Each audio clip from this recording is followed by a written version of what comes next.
welcome to another Game Analyzer. Now I love me some fighting games. As you can tell, I can get pretty picky when it comes to them. Fun is fun, but being the youngest in my family meant that I always had something to prove. Fighting games were a good outlet for that. Now keep in mind, this is my personal list. Many of these games are common on lists like this, while others you've probably never even seen. Well, let's web swing into action. Number 10. Marvel vs. Capcom 2. Now most people place this game somewhere towards the top, and to be honest, I never really got into the game on a competitive level. It's 3-on-3, which is KOF style. Many of the times I just pick 3 Icemen and destroy my opponent. When I got serious though, I'd call up my amigos, Cable, Captain America, and Amigo, who I believe was created for this game along with Ruby Heart. I'll take Marvel vs. Capcom 2 over 3 any day. I just couldn't get into the third installment, but I know it's considered a good game. The reason MVC2 is so low on this list is because of the lack of modes. Like I said, it's KOF style, 3-on-3, but KOF usually has a single player option. There's arcade mode and versus mode, and you can also shop for new playable characters. The final boss is really creative and I enjoyed fighting him. Everyone had the same ending, but it's a bittersweet ending, where we got to see Capcom characters interact with Marvel. Did Marvel ever make a comic book of this? Number 9. While Marvel vs. Capcom 2 was mainly for fun, Virtua Fighter was always serious, and the 4th installment was where it got really serious. Every attack took a lot of damage, so you really had to be strategic on where you attacked. I usually picked Wolf and did all his strategies, but I haven't played the game in a while, so I forgot how to do everything with him. Lao is the other guy I pick. I'm extremely aggressive with him, and you will die if you face me when I'm him. On top of arcade mode and versus mode, there was also a mode called Kumite, which is really neat.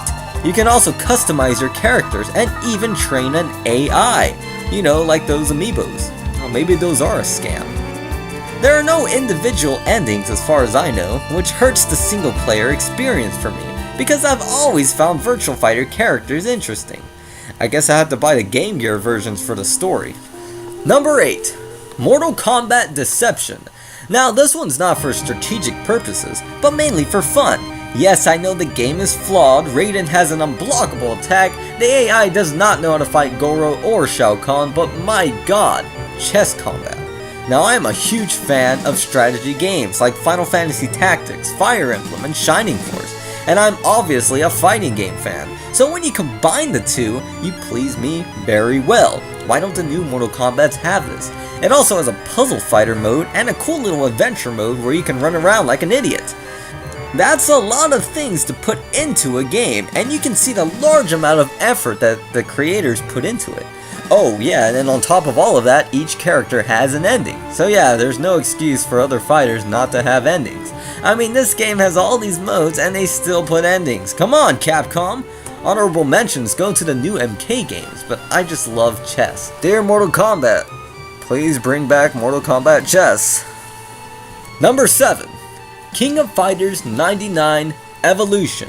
Now I know everyone agrees that King of Fighters 95 is the best KOF, but it's not. Really, it's not. Maybe it's because I played this one the most, or maybe it's because Chrysalot is cool. I don't know.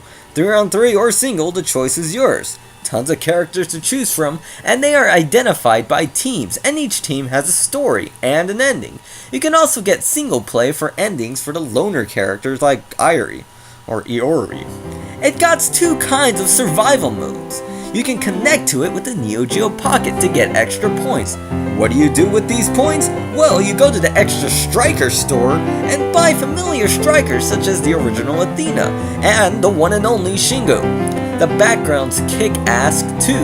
Who do I pick in this game? Well, whenever I play KOF, I always stick to the Art of Fighting team, and this game does them justice. Ryo, Yuri, Robert, and Takuma. No king. No putting Yuri in that all-girls team, just keep the family together. Oh, and you can play online on top of it all. Honorable mentions go to the 3D King of Fighters. Those were really fun and underrated. Number 6. Capcom vs. SNK 2. Now this game is solid. SNK and Capcom coming together and fighting is definitely a dream match, and is an extremely underrated crossover. Since I play both extremely competitively, you can imagine the wide spectrum of characters I use. Ryo, Kim, all of Shadowloo, Chang, Yuri, Cammy, I could keep going. Not to mention the addition of Maki from Final Fight 2 and Eagle from Street Fighter 1. If you have buddies, this game is really fun to play. You can play it KOF style, single style, or ratio, which means 3-on-1, 2-on-1, 3-on-2, or whatever. The arcade mode is not bad either. Capcom created this cool version of Rugal who has all of Akuma's powers, and my god, he can be hard. They have this giant survival mode, which is also pretty fun if you're bored. You can change your style of super move bar, the endings change, but individual fighters do not have individual endings, which is lazy. I mean, just make a damn ending. Nonetheless, it's one game that is always played in this household and has always been for years. Honorable mentions goes to SNK vs Capcom Chaos. If you want to know more about that game, I made another video on it. Number 5. Tekken 5. Now I have to applaud Tekken. Now I know it's basically a ripoff of Virtua Fighter, compare King and Wolf if you don't agree, but by this time Tekken evolved into its own beast in my opinion. The characters have tons of personality. You have a parody of Jackie Chan and Bruce Lee in the same game. Now I don't really practice with this game, but the reason it's so high on the list is because I could tell how much effort they put into it. They bother giving character backstories and really beautiful endings. The fighting system is amazing. The newer Tekkens I feel are a little less skillful than this one, so I find myself having more fun with Tekken 5 than any other Tekken. Also, it has an action-adventure game that beats Mortal Kombat's adventure mode. Sorry, Sojinku. I usually pick Law or Wang in Tekken, but I've been known to be a good button masher in this game, with any character. I really wish it had a chess mode. It also has a mode similar to Virtua Fighter's Kumite, and you can also customize your characters. Number 4. Super Smash Bros. 4. Now this is the best Smash Bros. Out there. It's the most balanced and the most customizable, and anyone who disagrees with this is in denial. You might say that Smash Bros. Melee is the best one, but what if I want to pick Kirby? Then fuck me, right? I'm kidding. But you can tell a whole lot of effort was put into Smash 4, from trophy collecting to the types of ways you can play it.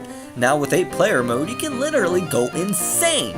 The thing that excites me is that you can play one-on-one and it can get extremely deep like an SNK game. I'm showing the 3DS version here because just the fact that it's handheld is simply amazing. Who do I pick? I have 3 different characters.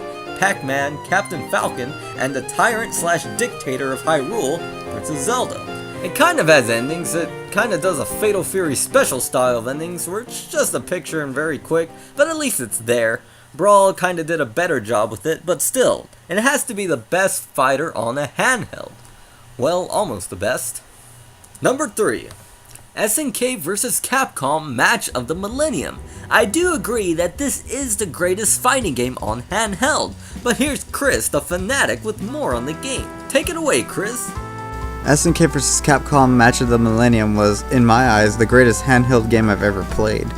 Even till this day, no other game can match its replay value, or its unique characteristics such as the goofiness and the chibi character art style. The game has more than you need in a fighting game. There's an arcade mode which features a storyline between SNK and Capcom characters. The endings are very awesome, fun, and just rewarding, unlike most of Capcom's and SNK's endings to their other fighting games.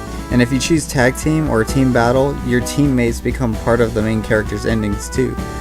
Aside from arcade mode, there's an Olympic mode which allows you to play freaking fun minigames called Ghost Trick, Catwalk, Blade Arts, and Target 9. There's also a time attack, first blast, and survival mode in regards to the main game within the Olympic mode. I bet if you played this game today, you'd probably shit your pants of how good it is. On top of all of that, you can battle me, the Game Analyzer, and my fellow chums in a shootout to the death. Die! Die! Number 2. Third Strike Street Fighter. Now this one is considered by many to be the greatest fighting game of all time. I agree that it is the best fighting game Capcom has ever made, and unlike Street Fighter 4, it has a really cool creative end boss known as Gil. parrying really adds a huge layer of dimensions to this game. Also, the fact that you can choose your super move right before the battle really calls for thinking and strategy, because the game gives you a time limit to make up your mind. As usual with Capcom, there aren't many modes in the game, but it does have individual endings. The game has a pretty big roster, consisting of 19 characters. Not 20, this asshole doesn't work. I don't know what the problem is, but on my disc, which is the real disc, Q just doesn't work. When I pick him, the game crashes. One time I was playing the arcade mode, and he just flashed across the screen and the game resetted. I seem to be the only one with this problem. After years, I played it on the PS3 and finally got to pick Q, and he sucked. So much for all those expectations I had. But I digress. Third Strike is a well-made game. I usually pick Remy, which is unusual because when I pick him online, no one knows how to fight him or even picks him. Sometimes I pick 12 because I always found him interesting. Now you might think he's the worst character in the game, but I can probably slaughter you with him, so I'll await your return, warrior. Number 1. What could it be? Wanna play a little game? Let's go over franchises I haven't mentioned yet, and you can take a guess. There's Dead or Alive, very sexy style of gaming. Samurai Showdown, I mention it often on this channel. Darkstalkers, a very unique idea of a game. I was always a huge fan of the Sasquatch. Soul Calibur, those are really fun games. It put weapon-based fighting in 3D. Fatal Fury, that series has some great games. It was also the first game analyzer. Power Stone, another game I've mentioned on this channel before. Can be strategic and fun for a gather. What about Guilty Gear? Or what about Blaze Blue? Those games really get deep, and I love deep games. Pick one, and if you have a buddy with you, pause the video and make a bet, and then give me 10% of that bet. And the winner is... Fatal Fury, Mark of the Wolves. Now this game gives me orgasms while I'm sleeping. It's that good. Why? Because it has butt and he kicks ass. I share a special bond with this game, and I can tell you a little story. Dreamcast was dying, and me, my bros, and my mom went crazy looking everywhere for this game. I believe it took weeks, and when we finally got it, we played it while a beautiful sky was in the air. I can't explain the feeling, but it felt like the sky was in the house with us. And when you play Mark of the Wolves, you see that same color in some of the stages and endings, and I'm taken back to that time. Of course, when I first played, I instantly picked butt, but I find myself winning more with the crybaby known as Hotaru. Is the game deep? You bet. It's basically reverse Third Strike. You can do this parry-like thing called Just Defend, and unlike Third Strike's parry, it heals you. Even till this day, I'm discovering new things with Mark of the Wolves, but gameplay-wise, it's about as deep as Third Strike, in my opinion anyway.